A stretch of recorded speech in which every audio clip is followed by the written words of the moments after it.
Avant que la terre ne porte le pas d'Adam, avant que les cieux ne murmurent les prières des hommes, il y avait les djinns, créatures de feu sans fumée, nées du souffle ardent d'Allah.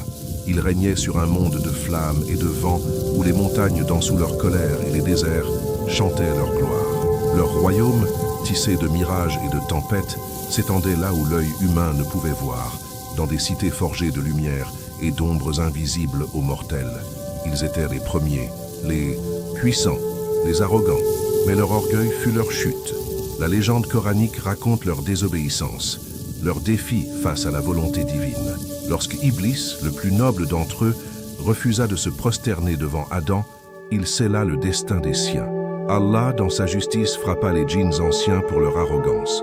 Leurs cités flamboyantes s'effondrèrent, leurs royaumes de vent s'évanouirent et leurs âmes furent dispersées comme cendres dans le désert. Mais certains survécurent, cachés dans les ruines oubliées, tapis dans les crevasses du monde.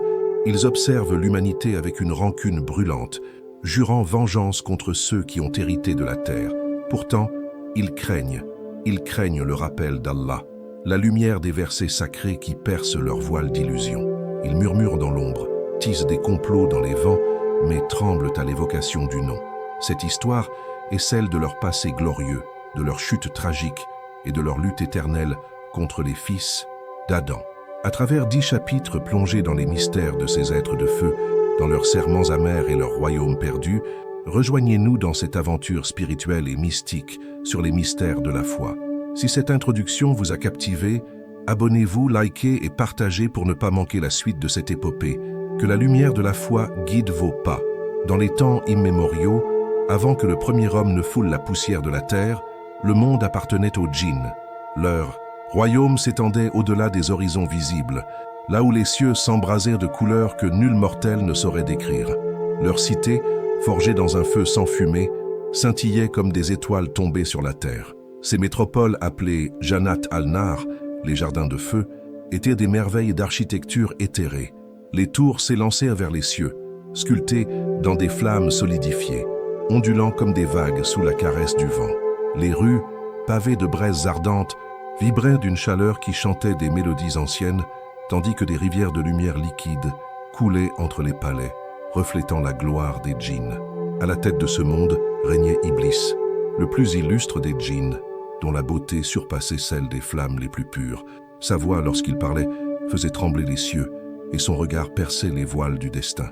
Les djinns le vénéraient comme un roi, un guide, un presque-dieu. Sous son commandement, les djinns anciens avaient bâti un empire qui défiait la création elle-même.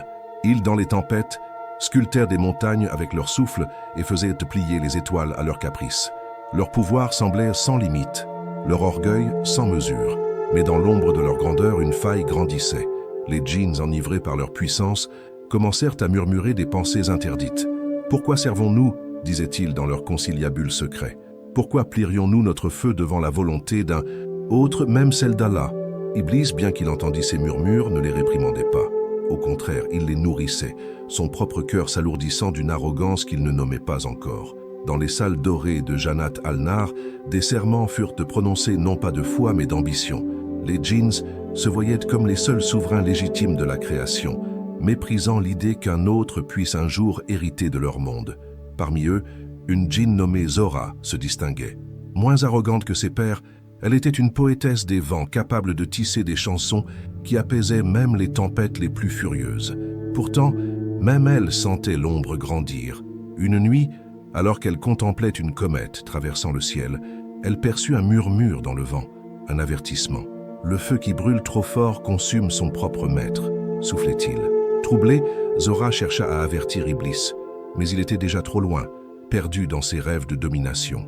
Éternel, ce chapitre marque le début d'une épopée où la gloire des djinns anciens s'entrelace avec les prémices de leur chute. Que deviendront ces êtres de feu face à la volonté divine? La suite vous attend dans les mystères de la foi. Si ce premier chapitre vous a transporté, abonnez-vous, likez et partagez pour plonger plus loin dans cette légende envoûtante. Que la lumière de la foi guide vos pas dans les profondeurs de Jannat al-Nar, là où les flammes dans spirales infinies, les djinns se réunissaient dans une grande salle connue sous le nom de Majlis al-Sharara, le Conseil des étincelles. Cette enceinte, taillée dans un cristal de feu figé, brillait d'une lumière si intense qu'elle semblait défier les cieux eux-mêmes. Les murs palpitaient comme des cœurs vivants, et l'air vibrait des échos de 1000 voix anciennes. C'était ici que les djinns débattaient de leur destinée, et c'était ici que l'orgueil d'Iblis allait prendre forme. Iblis se tenait au centre, sa silhouette imposante, auréolée de flammes dorées. Ses yeux, deux brasiers d'un rouge profond, scrutaient l'assemblée des djinns dont les murmures s'élevaient comme une tempête naissante. Les anciens, les plus puissants parmi eux, s'agitaient. « Nous sommes le feu d'Allah, créé avant toute autre chose », proclama l'un d'eux. Un géant nommé Kaï dont la voix grondait comme un volcan. « Pourquoi devrions-nous craindre ce qui n'a pas encore été créé ?» Les autres acquiescèrent, leurs flammes s'intensifiant dans un élan de défi. Iblis, jusque-là silencieux, leva une main, et le silence s'abattit comme une ombre. « Mes frères, mes sœurs », commença-t-il, sa voix à la fois douce et tranchante comme une lame de vent. « Nous sommes les premiers, les élus. Notre feu brûle depuis l'aube de l'éternité, et nos royaumes s'étendent là où les cieux se plient. Mais une rumeur court dans les vents, une rumeur que j'ai entendue dans les murmures d'Allah. Il prévoit de créer un autre, un être de glaise, faible et éphémère pour hériter de ce que nous avons bâti. » Un grondement de colère parcourut l'assemblée. Les flammes des djinns s'élevèrent, faisant trembler les murs du majlis. Zora, la poétesse des vents, se tenait à l'écart, son cœur troublé. Elle voyait dans les paroles d'Iblis une flamme dangereuse, non pas de foi mais de rébellion. Elle tenta de parler, de rappeler la soumission à la volonté divine, mais sa voix fut noyée par les cris des autres. Qu'il soit de glaise ou de cendre, aucun ne surpassera le feu, rugit, et l'assemblée rugit avec lui. Ce fut alors qu'Iblis fit un pas en avant, son aura flamboyante éclipsant toutes les autres. « Écoutez-moi, dit-il, et chaque mot semblait sceller un pacte avec l'éternité. Si Allah crée cet être, cet Adam et lui donne la terre, je fais serment de ne jamais m'incliner. Nous sommes le feu, nous sommes la gloire, et nul ne nous ravira ce qui nous revient. » Les djinns, enivrés par ces paroles, prêtèrent serment à leur tour, leur voix s'unissant en un cœur ardent qui fit trembler les cieux. Mais ce serment prononcé dans l'orgueil était une fissure dans l'ordre divin, une fissure qui allait bientôt engloutir leur royaume. Zora, seule dans son silence, sentit une ombre glacée frôler son âme. Elle murmura un verset, un rappel d'Allah, et les flammes autour d'elle vacillèrent comme effrayées. Mais personne ne l'entendit. Le serment d'Iblis avait allumé une flamme qui ne s'éteindrait pas. Qu'adviendra-t-il de ce serment et quelles conséquences entraînera-t-il pour les djinns anciens? La suite de cette saga envoûtante vous attend dans les mystères de la foi. Si ce chapitre vous a captivé, abonnez-vous, likez et partagez pour plonger plus loin dans cette légende spirituelle. Que la lumière de la foi guide vos pas. Dans les profondeurs de Jannat al-Nar, les flammes qui avaient autrefois dansé avec harmonie commencèrent à vaciller. Le serment d'Iblis, prononcé avec une ferveur qui avait enflammé les cœurs des djinns, avait laissé une trace invisible comme une fissure dans le cristal de feu de leur cité. Les tours scintillantes de leur royaume semblaient moins éclatantes.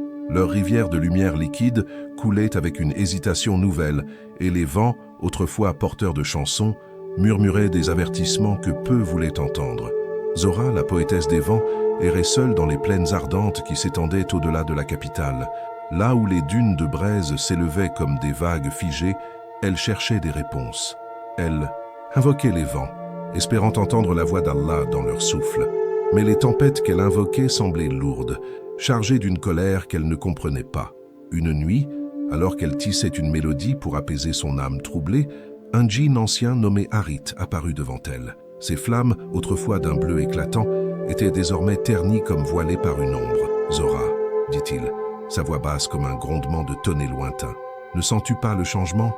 Le feu de notre peuple brûle trop fort, trop vite. Le serment d'Iblis nous a liés à une voie dangereuse. » Zora houa la tête, ses propres flammes vacillantes. « J'ai entendu les vents, répondit-elle. Ils parlent d'un jugement à venir d'un être de glaise qui portera la lumière que nous avons rejetée. » Har détourna le regard, ses yeux fixant l'horizon où les étoiles semblèrent pâlir. Iblis dit que nous sommes au-dessus de tout cela. Mais si nous défions la volonté d'Allah, que restera-t-il de nous? Pendant ce temps, dans le Majlis al-Harara, Iblis consolidait son emprise. Les djinns, les plus loyaux menés par Kaï, forgèrent des plans pour fortifier leur royaume contre cette mystérieuse création Ahir. Ils élevaient des remparts de flammes solides, invoquaient des tempêtes pour cacher leur cité et scellaient des pactes avec les forces primordiales du vent et du feu. Mais chaque incantation, chaque sortilège, semblait affaiblir l'éclat de Yanat al-Nar. Les djinns, aveuglés par leur orgueil, ne voyaient pas que leur défi à Allah s'appelle les fondations mêmes de leur monde. Zora, de retour dans la cité, tenta de s'adresser au conseil. « Frères, sœurs, plaida-t-elle, sa voix résonnant comme une brise dans un désert silencieux. Nous sommes créés pour obéir, non pour défier. Le feu qui nous anime est un don, non un droit. » Mais ces paroles furent accueillies par des rires moqueurs. Ka, dressée comme une flamme dévorante, la coupa. « Tes chansons sont belles, Zora, mais elles sont faibles. Nous sommes le feu éternel, et aucun être debout ne nous surpassera. » Iblis, observant depuis son trône, ne dit rien, mais un sourire énigmatique courba ses lèvres. Cette nuit-là, alors que Zora priait en secret, murmurant des versets sacrés, une lumière aveuglante déchira le ciel au-dessus de Janat al-Nar. Les djinns terrifiés crurent à une attaque, mais ce n'était pas une attaque, c'était un signe. Un signe que le temps de leur gloire touchait à sa fin et que la création d'Adam était proche. Quelles épreuves attendent les djinns alors que la volonté divine se dévoile? La suite de cette saga envoûtante vous attend dans les mystères de la foi.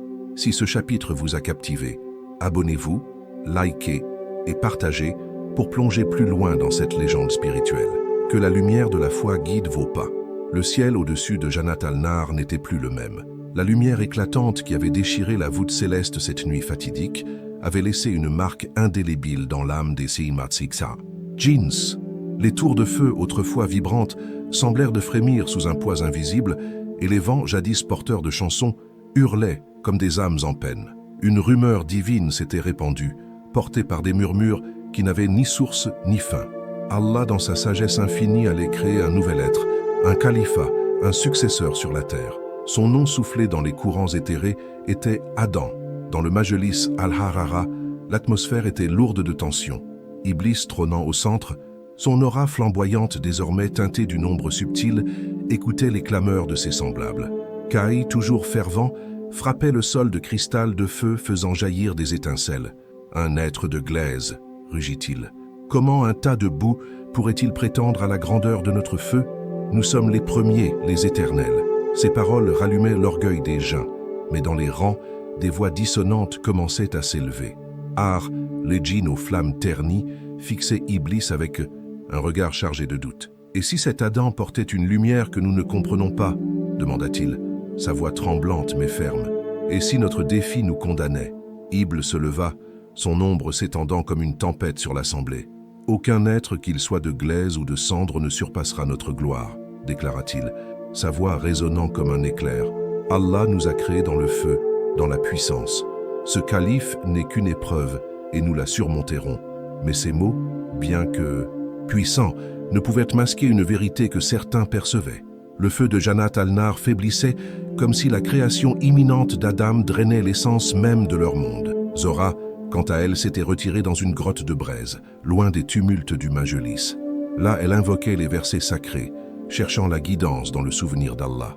Ces flammes d'ordinaire légères comme une brise brûlaient avec une intensité nouvelle, comme si la lumière divine répondait à son appel.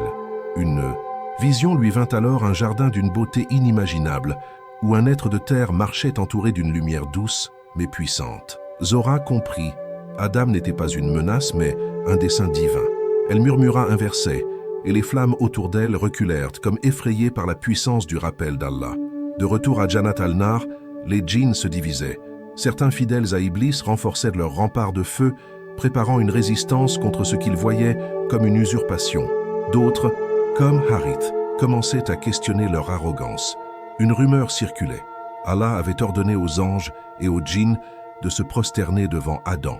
Cette annonce, comme un vent glacial, fit trembler même les plus fiers. Iblis, seul dans ses quartiers, contemplait une flamme vacillante dans sa main. « Me prosterner », murmura-t-il, son cœur s'embrasant d'une colère qu'il ne pouvait contenir jamais. Alors que les djinns se préparaient à un destin incertain, une étoile nouvelle apparut dans le ciel, plus brillante que toutes les autres. Elle semblait observer Janat al-Nar comme un œil divin. Les djinns, pour la première fois, sentirent à la peur s'insinuer dans leur feu. Quel destin attend les djinns face à la création d'Adam? La suite de cette épopée mystique vous attend dans les mystères de la foi. Si ce chapitre vous a envoûté, abonnez-vous, likez et partagez pour découvrir la suite de cette légende spirituelle. Que la lumière de la foi guide vos pas. Le ciel, au-dessus de Jannat al-Nar, était devenu un miroir brisé, reflétant des éclats de lumière divine qui perçaient les nuages de flammes. L'annonce de la création d'Adam avait ébranlé les djinns et les ordres divins de se prosterner devant cet être de glaise résonnait comme un coup de tonnet dans leurs cœurs ardents, dans le Majlis al-Harara. Les voix s'élevaient en un tumulte de colère et de peur. Iblis, dressé comme une tempête de feu, dominait l'assemblée, ses yeux brûlants d'une fureur qui semblait consumer l'air lui-même. Se prosterner, rugit-il, sa voix faisant trembler les murs de cristal de feu. Devant une créature façonnée de boue, fragile et éphémère, nous, les enfants du feu, nés de la lumière d'Allah, ne plierons jamais. Ces paroles, comme un venin, enflammèrent les djinns les plus loyaux. Kai, son fidèle lieutenant, leva une main ardente et jura que nos cités brûlent éternellement avant que nous ne cédions la terre à cet Adam. Les acclamations des djinns secouèrent le Majlis, mais dans l'ombre, des figures comme Harith et Zora restèrent silencieuses, leurs flammes vacillantes trahissant leurs doutes. Zora, retirée dans les confins de Jannat al-Nar, cherchait refuge dans la prière. Elle murmurait des versets sacrés, invoquant le nom d'Allah pour apaiser son cœur. Chaque mot semblait faire reculer les flammes autour d'elle, comme si le feu lui-même craignait la lumière divine. Une vision la frappa alors, des tours s'effondrant en cendres, des rivières de lumière s'éteignant dans un sifflement et un cri d'agonie résonnant à travers le monde des djinns. Elle comprit que la désobéissance d'Iblis attirerait un châtiment inéluctable, et le châtiment va vain. Une lumière aveuglante, plus brillante que 1000 soleils déchira le ciel. Les djinns levèrent les yeux terrifiés alors qu'une voix divine à la fois douce et terrifiante résonna. Vous avez défié mon ordre et votre orgueil vous a aveuglé. Les tours de Jannat al-Nar commencent à trembler, leurs flammes solides se fissurant comme du verre. Les rivières de lumière s'évaporèrent et les vents hurlèrent de désespoir. Les djinns, pris de panique, invoquèrent leur pouvoir pour protéger leur cité. Mais leur feu, autrefois invincible, se retournait contre eux, consumant tout ce qu'ils touchaient. Iblis, seul au sommet de la plus haute tour, défia la lumière divine. « Je suis le feu éternel », cria-t-il. Mais sa voix fut engloutie par un grondement qui ébranla la création. Les cités s'effondrèrent, leurs flammes s'éteignant dans un silence oppressant. Seuls quelques djinns comme Zora et Harith survécurent et protégés par leur foi vacillante. Ils se cachèrent dans les ruines fumantes, leurs flammes réduites à des braises, observant avec horreur leur monde réduit en cendres. Alors que la poussière retombait, une silhouette apparut dans le lointain. Adam créé marchant dans un jardin de lumière. Les djinns survivants tapis dans l'ombre sentirent une rancune nouvelle naître dans leur cœur. Mais Zora, murmurant un verset, sentit une vérité plus profonde. Leur chuten était que le début d'eux, une lutte plus grande. Comment les djinns survivants affronteront-ils ce nouveau monde dominé par Adam? La suite de cette épopée mystique vous attend dans les mystères de la foi. Si ce chapitre vous a captivé, abonnez-vous, likez et partagez pour plonger plus loin dans cette légende spirituelle. Que la lumière de la foi guide vos pas. Les cendres de Jannat al-Nar fumaient encore, comme si le feu des djinns refusait de s'éteindre complètement. Les tours flamboyantes, autrefois dressées vers les cieux, n'étaient plus que des amas de braises noircies et les rivières de lumière avaient laissé place à des sillons secs craquelés par la colère divine. Dans ce paysage désolé, les djinns survivants erraient, leurs flammes réduites à de faibles lueurs, leurs âmes alourdies par la perte et la rancune. Ils étaient devenus des ombres, des murmures dans les ruines, invisibles aux yeux d'Adam mais toujours présents, observant l'humanité avec un mélange de mépris et d'envie. Iblis, bien que diminué, n'avait rien perdu de sa détermination. Retranché dans une caverne creusée dans une montagne de cendres, il rassemblait les djinns survivants. Ses yeux, toujours brûlants, semblaient percer l'obscurité. « Regardez-les » siffla-t-il, sa voix comme un vent chargé de braise. À travers un voile de fumée, il montrait à ses fidèles le jardin où Adam et sa compagne Hawa vivaient dans une harmonie que les djinns ne pouvaient comprendre. Ils marchent sur notre terre, ils respirent notre air. Ils portent la lumière que nous avons perdue, mais nous ne sommes pas vaincus. Parmi les survivants, Kai restait fidèle à Iblis, ses flammes rougeoyantes pulsant d'une colère contenue. « Ils sont faibles » grogna-t-il. « Leur corps de glaise se brisera sous notre feu. Nous pouvons reprendre ce qui est nôtre, mais d'autres, comme Harith, hésitaient. Et si ce jardin était un test, murmura-t-il, ses flammes vacillantes. Nous avons défié Allah une fois et regardez où cela nous a menés. Iblis le foudroya du regard et Harith baissa les yeux, craignant la fureur de son ancien maître. Zora, quant à elle, s'était isolée dans une ruine isolée, un ancien temple où les djinns invoquaient autrefois la gloire d'Allah. Là, elle continuait de murmurer des versets cherchant la paix dans le rappel divin. Chaque mot semblait apaiser les cendres autour d'elle, mais aussi attirer l'attention des autres djinns. Une nuit, alors qu'elle priait, une voix s'éleva. « Pourquoi t'accroches-tu à ces mots, Zora ?» C'était Kai envoyé par Iblis. « Les versets ne ramèneront pas nos cités. Rejoins-nous et nous ferons plier ces créatures debout. » Zora, inflexible, répondit « Le feu qui défie Allah ne fait que s'éteindre. Le rappel est notre salut, non notre faiblesse. » Ces paroles chargées de foi firent reculer que ces flammes sifflant comme sous l'effet d'un vent glacial. Dans l'ombre, Iblis élaborait un plan. Il savait que les djinns ne pouvaient affronter directement la lumière divine qui protégeait Adam. Mais il connaissait aussi la faiblesse de la glaise, la tentation. « Nous ne les combattrons pas par le feu », murmura-t-il à ses fidèles, un sourire sombre sur les lèvres. « Nous sont le doute dans leur cœur, et ils tomberont d'eux-mêmes. » Les djinns, galvanisés par sa ruse, jurèrent de suivre son plan, scellant un nouveau serment, non plus d'orgueil, mais de vengeance. Alors que les premières étoiles s'allumaient dans le ciel, Zora sentit une perturbation dans les vents. Elle leva les yeux et vit une ombre s'approcher du jardin d'Adam. La lutte entre les djinns et l'humanité venait de commencer. Quel sort attend Adam face aux machinations d'Iblis et de ses fidèles? La suite de cette épopée mystique vous attend dans les mystères de la foi. Si ce chapitre vous a captivé, abonnez-vous, likez et partagez pour plonger plus loin dans cette légende spirituelle. Que la lumière de la foi guide vos pas. Sous le couvert d'une nuit sans lune, les ruines de Jannat al-Nar semblaient frémir d'une vie nouvelle, bien que tordues par la rancune. Les djinns survivants, tapis dans les ombres des cendres, fixaient le jardin d'Adam et Hawa avec des yeux brûlants de jalousie. Ce jardin, un éclat de lumière divine, était un affront à leur gloire perdue. Ces arbres aux fruits éclatants, ces rivières scintillantes et ces cieux dais un bleu pur semblaient narguer les vestiges noircis de leur ancien royaume. Iblis, maître des ombres, avait décidé que l'heure de la vengeance avait sonné. Dans une crevasse obscure, il convoqua ses fidèles. Ces flammes, bien que diminuées, dansaient avec une intensité froide, presque calculatrice. « Ces créatures de glaise », murmura-t-il, sa voix glissant comme un serpent à travers les vents, portent la lumière d'Allah, mais leur cœur est malléable. Nous ne les briserons pas par la force, mais par le doute. Qu'aillent ces flammes rougeoyantes, pulsant d'impatience, s'avança. « Dis-nous, maître, comment emplirons-nous leur volonté ?» Iblis sourit un éclat cruel dans ses yeux. Nous murmurerons à leurs âmes, nous tisserons des rêves empoisonnés.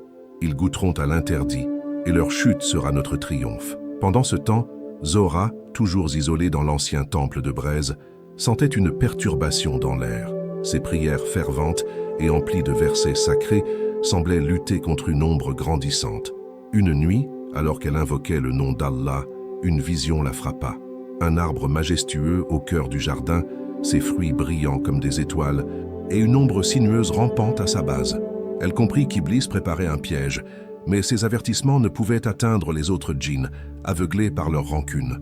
Dans le jardin, Adam et Hawa vivaient dans une paix que les djinns ne pouvaient concevoir. Pourtant, une brise étrange porteuse de murmures commença à glisser entre les arbres.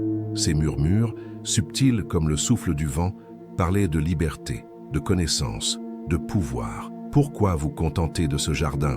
soufflait-il à Hawa. « Un fruit défendu vous ouvrirait les cieux. » Hawa, troublée, partagea ses pensées avec Adam, mais leur foi en Allah les gardait ancrés.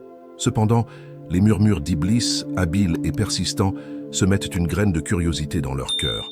Harith, déchiré entre sa loyauté envers Iblis et sa peur du châtiment divin, observait de loin. Il s'approcha un soir de Zora, ses flammes vacillantes trahissant son trouble. « Iblis nous conduit à une nouvelle ruine », murmura-t-il. Ces murmures qu'il envoie au jardin, il défie encore Allah. Zora, levant les yeux vers le ciel, répondit « Le feu qui s'oppose à la lumière divine s'éteint de lui-même. Nous devons prier, Harith, car seul le rappel d'Allah peut briser ses chaînes. » Ensemble, ils murmurèrent des versets et un vent pur sembla chasser l'ombre des ruines, ne serait-ce que pour un instant. Mais Iblis, invisible, continuait son œuvre. Ses murmures s'intensifiaient et le jardin, autrefois intouché, semblait frémir sous une tension nouvelle. Les djinns observaient, certains avec espoir, d'autres avec crainte, tandis que la lumière divine au-dessus du jardin brillait plus fort comme un avertissement. Adam et Hawa céderont-ils aux murmures d'Iblis ou la lumière d'Allah les protégera-t-elle?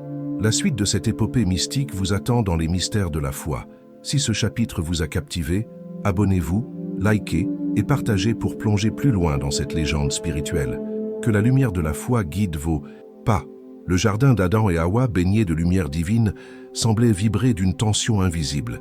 Les murmures d'Iblis, portés par des vents insidieux, s'étaient insinués dans les recoins les plus profonds du paradis terrestre. Ils glissaient entre les feuilles des arbres, caressaient les eaux des rivières scintillantes et s'enroulaient autour du cœur de Hawa comme une ombre douce mais persistante. L'arbre défendu au centre du jardin dressait ses branches lourdes de fruits éclatants dont l'éclat semblait promettre des vérités cachées. Iblis, tapi dans les ombres des ruines de Jannat al-Nar, observait avec une satisfaction froide. « Regarde, Hawa », murmurait-il, sa voix déguisée en brise douce. « Ce fruit n'est pas une interdiction, mais une porte. Allah vous a-t-il créé pour vous limiter, goûter et vous serez comme des anges, connaissant ce que lui seul connaît. » Hawa, troublée, contemplait l'arbre. Ses fruits brillaient comme des étoiles tombées, et une curiosité nouvelle et brûlante s'éveillait. En elle, elle s'approcha hésitante et partagea ses pensées avec Adam. « Et si ces murmures disaient vrai ?» demanda-t-elle sa voix tremblante. Adam, fidèle à la parole d'Allah, tenta de la dissuader, mais les murmures d'Iblis habiles et incessants avaient planté une graine de doute dans son cœur. Aussi dans les ruines, les gens survivants étaient partagés. Que, fidèles à Iblis, exultaient. « Voyez comme leur faiblesse se révèle » s'écria-t-il, ces flammes dansant d'une joie cruelle. Ils tomberont et nous reprendrons ce qui nous appartient. Mais Haris, de plus en plus tourmenté, s'éloignait du groupe. Il rejoignit Zora dans l'ancien temple de braise où elle continuait de prier. « Iblis nous conduit à notre perte » murmura-t-il ces flammes vacillantes. « Ces murmures qu'il envoie, ils ne briseront pas seulement Adam, ils nous condamneront tous. » Zora, levant les yeux, répondit « Le feu qui s'oppose à Allah ne peut que s'éteindre, mais il est encore temps de se repentir, Harit. » Ensemble, ils murmurèrent des versets et un vent pur balaya les cendres autour d'eux comme un écho de la miséricorde divine. Dans le jardin, le moment fatidique arriva. Hawa, poussé par la curiosité et les promesses d'Iblis, tendit la main vers l'arbre. Ses doigts effleurèrent un fruit et une chaleur étrange parcourut son être. Elle le cueillit, le partagea avec Adam, et tous deux goûtent à l'interdit. À l'instant où le fruit toucha leurs lèvres, un éclair de lumière divine déchira le ciel et une voix retentit. Douce mais implacable. N'avais-je pas interdit cet arbre? Le jardin trembla, ses couleurs s'estompant, et Adam et Hawa, soudain conscients de leur nudité, ressentirent une honte nouvelle. Depuis les ruines, Iblis s'éclata d'un rire triomphant, ses flammes s'embrasant d'une lueur sombre. « Ils sont tombés », proclama-t-il à ses fidèles. « Leur lumière s'affaiblit et notre vengeance commence. » Mais Zora, entendant l'écho de la voix divine, murmura un versière, comme effrayée par la puissance du rappel d'Allah.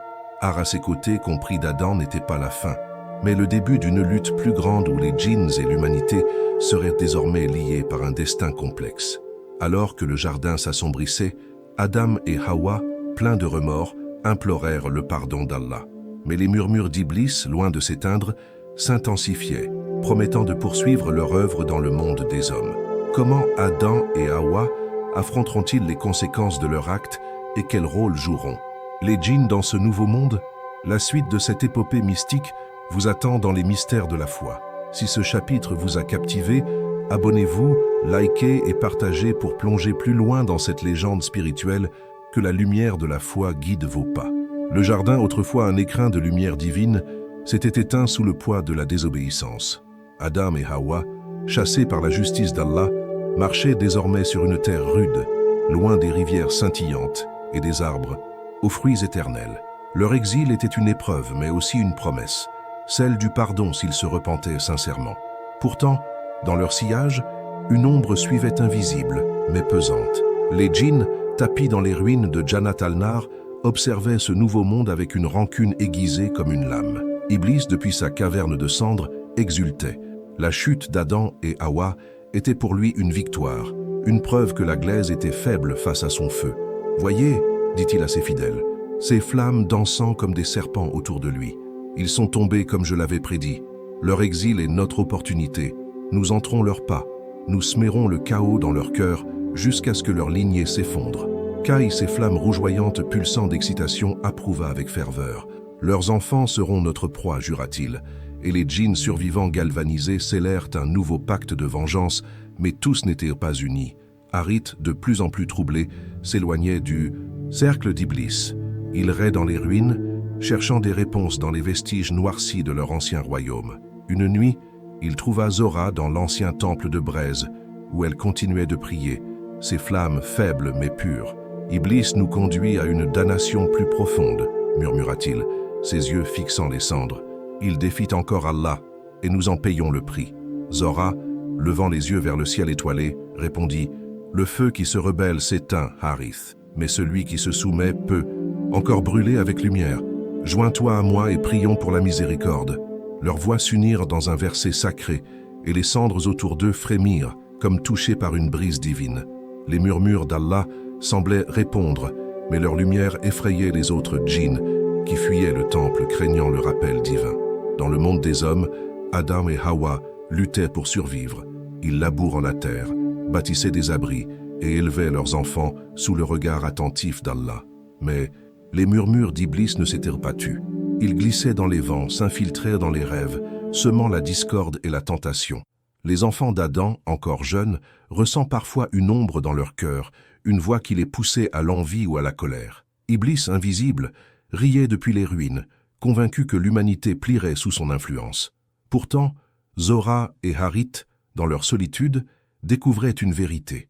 Chaque fois qu'Adam ou Hawa invoquaient le nom d'Allah, les murmures d'Iblis s'affaiblissaient comme repoussés par une lumière invisible. Zora Compitoms était une arme que les djinns ne pouvaient contrer. Elle murmura un verset, et une brise pure balaya les ruines, portant un avertissement aux siens. Craignez le rappel d'Allah, car il est plus fort que notre feu. Alors que la lignée d'Adam s'étendait, les djinns divisés se préparaient à une guerre d'ombre.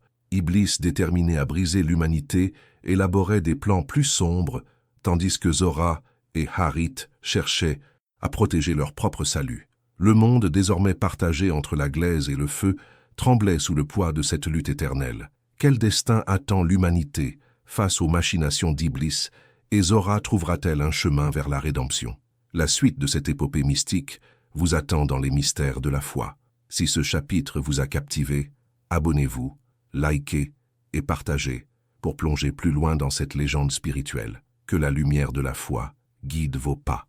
Les ruines de Jannat al-Nar étaient devenues un royaume d'ombre, un écho silencieux de la gloire passée des djinns. Les cendres, balayées par des vents incessants, semblaient murmurer des lamentations anciennes, tandis que le monde des hommes s'étendait au-delà des horizons.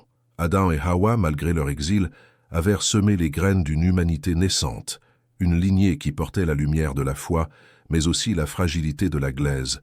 Les djinns survivants, tapis dans les interstices du monde, observaient cette expansion avec des flammes vacillantes, partagées entre la rancune et la crainte. Iblis, toujours maître des ombres, n'avait pas abandonné son serment.